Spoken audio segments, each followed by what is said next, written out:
Gjykata e posaçme e apelit për korrupsionin dhe krimin e organizuar ka vendosur rikthimin në burg të ish-ministrit të mjedisit Lefter Koka në lidhje me çështjen e inceneratorit të Tiranës.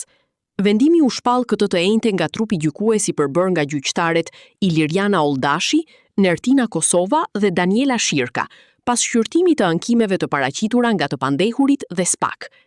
Apeli la në fuqi vendimin e shkallës së parë për disa nga të akuzuarit e tjerë në këtë dosje, mes tyre Erion Murataj, Namik Simigjiu, Bledar Karoli, Taulant Tusha, Valbona Ballgjini, Sidita Kopliku.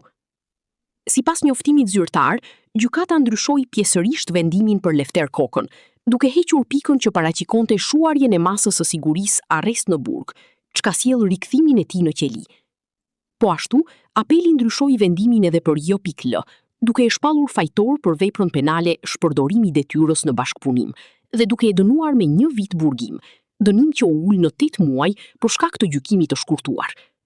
Gjykata vendosi gjithashtu ndalimin e ushtrimit të funksioneve publike për J.L për një periudhë 5 vjeçare, ndërsa urdhëroi SPAK për ekzekutimin e vendimit.